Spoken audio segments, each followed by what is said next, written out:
JEE mains 2025 का question probability से है।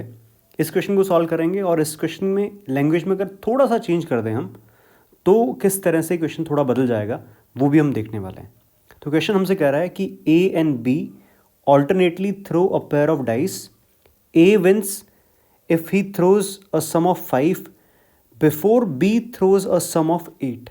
तो यहाँ पर ये चीज़ ध्यान रखने लायक है कि A wins if he throws a sum of 5 before B throws a sum of 8। इसका मतलब दोनों का डिफरेंट थ्रू है, ठीक है। यहाँ पे देखो आगे है B wins if he throws a sum of 8 before A throws a sum of 5। और हमें क्वेश्चन में प्रॉबिलिटी पूछी है, probability that A wins if A makes the first throw। तो क्वेश्चन सिंपल है कि हम ये कर रहे हैं कि A और B दो लोग हैं। A पहले एक पेयर ऑफ डाइस थ्रो करता है और उसके बाद B pair of dice throw करता है और ऐसे थ्रो करते रहेंगे जब तक कि 5 या 8, मतलब ए को चाहिए 5 और बी को चाहिए 8। यहाँ पे इंपॉर्टेंट बात यह है कि जब ए थ्रो कर रहा है तब 5 आने पर ए जीतेगा और उस थ्रो पर 8 आ जाएगा तो बी नहीं जीतेगा, क्योंकि बी को अपने थ्रो पर ही 8 लाना है। ये इंपॉर्टेंट चीज़ है। तो स्टार्ट करते हैं। अगर हम देखें कि ए के जीतने के चांसेस कैसे हो सकते हैं या ए कब कब जीत सकता है, तो अगर सबसे पहले पहला थ्रो ए का, ठीक है, फिर बी का थ्रो होगा, या फिर इसको नंबरिंग से ऐसे लिख देते हैं, ऐसे लिख दूँ सीधा सीधा, first throw, second throw, third, fourth, fifth, sixth, इस तरह से। तो पहला थ्रो ए का होगा, अगर ए नहीं जीता तो बी थ्रो करेगा, इस तरह से थ्रो आगे बढ़ते जाएंगे। तो पहले तो हम ये देख लेते हैं कि 5 आने की प्रोबेबिलिटी क्या है। P5 से मेरा मतलब है कि किसी पेयर ऑफ डाइस का जो आउटकम है उनका सम 5 आए, इसकी प्रोबेबिलिटी क्या है। तो 5 कैसे कैसे आ सकता है, 1 4, 2 3, 3 2, 4 1। तो हमारे पास में 4 पॉसिबिलिटीज़ है, तो ये रहेगा 4/36। तो P5 हमारे पास में है 1/9।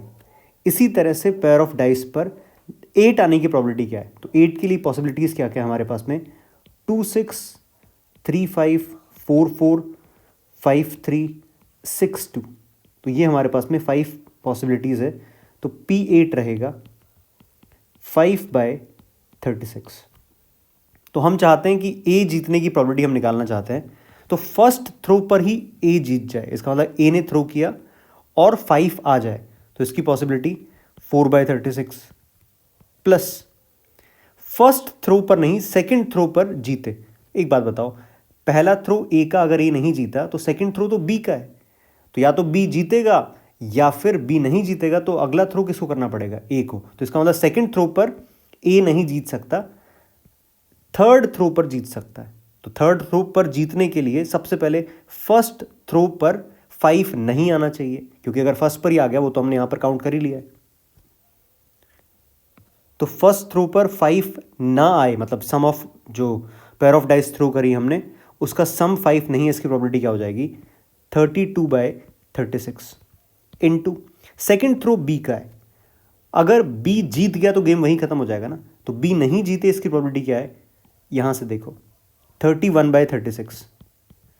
और फिर थर्ड थ्रो पर ए जीत जाए 4/36 प्लस, अब अगर थर्ड पर भी ए हार जाए, कहने का मतलब फर्स्ट थ्रो पर ए हारा, सेकंड पर बी हारा, थर्ड पर ए हारा, तो अब ए को जीतने का चांस कब मिलेगा, फिफ्थ थ्रो पर मिलेगा।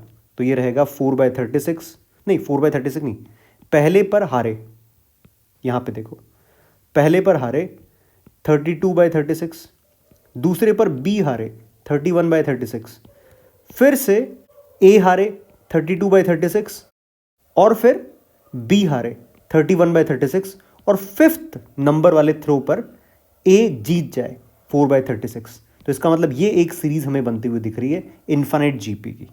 तो यहाँ पे अगर मैं इन्फिनिट जीपी का सम निकालना चाहूँ तो मेरे पास में बन रहा है 4/36, फर्स्ट टर्म है ये जीपी का।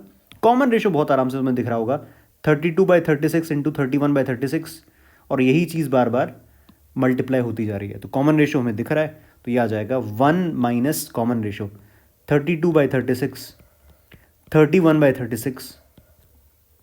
तो यहाँ से अगर इसको थोड़ा सिंप्लीफाई कर लें हम, तो ये बन रहा है 1/9 अपॉन 1 माइनस 32/36, 8/9 इंटू 31/36, ये बनने वाला है 36 अपॉन 9 इंटू 36 माइनस 8 इंटू 31। और इसको भी अगर मैं 4 पर कैंसिल करूं तो न्यूमरेटर में मुझे दिख रहा है 9, डिनोमिनेटर में आ जाएगा 81 माइनस 62, तो ये बनेगा 9 अपॉन 81 माइनस 62, 9 अपॉन 19 इसका आंसर रहेगा फाइनली। अब इसमें ध्यान रखने वाली बात ये थी कि हम जब डाइस थ्रो करवा रहे हैं तो पहले ए थ्रो कर रहा है, और जब ए थ्रो कर रहा है तो सिर्फ ए के बारे में ही बात हो रही है कि 5 आ रहा है या नहीं आ रहा है। फिर सेकंड थ्रो बी का है, इस तरह से थर्ड फोर्थ ऐसे चलते जाना है। तो इसका आंसर तो क्लियरली 9/19 है, कोई डाउट नहीं है। अगर इस क्वेश्चन में थोड़ा सा चेंज हो जाता, इनफैक्ट ऐसे क्वेश्चन काफ़ी बार आए भी हुए हैं, जैसे जहाँ पर मान लो हमसे कहा जाता कि ए और बी दो लोग हैं, ठीक है, और हम एक ही पेयर ऑफ डाइस, मतलब कहने का मतलब एक बार थ्रो करते हैं, अगर 5 आया तो ए जीता और अगर 8 आया तो बी जीता। इसका मतलब ये है कि इसमें हमें ऐसा नहीं डिसाइड करना कि पहला थ्रो ए का है, सेकंड क्वेश्चन की बात कर रहा हूँ, ये समझ में आ रहा है तुम्हें, पहला थ्रो ए का है, सेकंड थ्रो बी का, ऐसा नहीं है। हम बार बार पेयर ऑफ डाइस थ्रो करे जा रहे हैं, अगर 5 आया तो ए जीत गया, 8 आया तो बी जीत गया, बात खत्म। तो इसका मतलब अगर पहले थ्रो पर ही 8 आ गया तो इसका मतलब बी जीत जाएगा, ठीक है। ये डिफरेंट क्वेश्चन है, तो इस क्वेश्चन के अंदर ए के जीतने की प्रोबेबिलिटी क्या रहेगी? तो फर्स्ट थ्रो पर ए जीत सकता है क्या? फर्स्ट थ्रो पर ए की जीतने की प्रोबेबिलिटी वही सेम 4/36 ही रहेगी। या फिर सेकंड थ्रो पर अगर हम बात करें तो सेकंड थ्रो पर ए तब जीतेगा जब फर्स्ट थ्रो पर ए हारेगा ऑब्वियसली, और ए हारे और साथ साथ में बी हारे तभी तो हम सेकंड थ्रो पर आएंगे। तो ध्यान से देखो, 5 आने के हमारे पास में कितनी चॉइसेस थी? 4 चॉइसेस थी आउट ऑफ 36, और 8 आने की हमारे पास में 5 चॉइसेस थी। तो सेकंड थ्रो इस पर्टिकुलर क्वेश्चन में तभी होगा जब फर्स्ट थ्रो पर ना तो सम 5 आया ना 8 आया। तो 4 + 5 9, 36 में से माइनस करेंगे तो ये रहेगा 27/36। अब सेकंड थ्रो पर ए जीत जाए, इसकी प्रोबेबिलिटी 4/36। या फिर फर्स्ट पर ए हारा बी हारा, मतलब 5 भी नहीं आया 8 भी नहीं आया। सेकंड पर ए भी नहीं जीता, बी भी नहीं जीता, मतलब 5 भी नहीं है 8 भी नहीं है। थर्ड पर ए जीत जाए तो इसके लिए फिर से 27/36 का स्क्वायर इनटू में 4/36। तो यहां से आंसर हमें दिख रहा है, यहां पे सम ऑफ जीपी अगर मैं लगाए तो 4/36 मतलब 1/9, डिनोमिनेटर में 1 माइनस कॉमन रेशियो दिख रहा है 27/36, 9 पर कैंसिल हो रहा है 3/4 से 3/4, ये बन रहा है मेरे पास में 1/9 अपॉन 1/4 मतलब 4/9। तो इस क्वेश्चन का आंसर रहेगा 4/9, जबकि ये जो क्वेश्चन पूछा था उसका आंसर था 9/19। तो फाइनली एक बार मैं दोनों क्वेश्चंस जो मैंने बनाए हैं, पहला क्वेश्चन तो ऑब्वियसली जेईई मेंस ने पूछा ही था, सेकंड क्वेश्चन और फर्स्ट क्वेश्चन में डिफरेंस क्या है? फर्स्ट क्वेश्चन के अंदर ए एक बार पेयर ऑफ डाइस थ्रो करता है, उस पे अगर 5 आ जाता है तो ए जीत जाएगा, नहीं आता तो बी थ्रो करेगा, और उस थ्रो में अगर बी 8 थ्रो ले आता है, मतलब डाइस पर सम 8 आ जाता है तो बी जीत जाएगा, नहीं आता तो ए को थ्रो करना है। तो ये तो पहला क्वेश्चन था।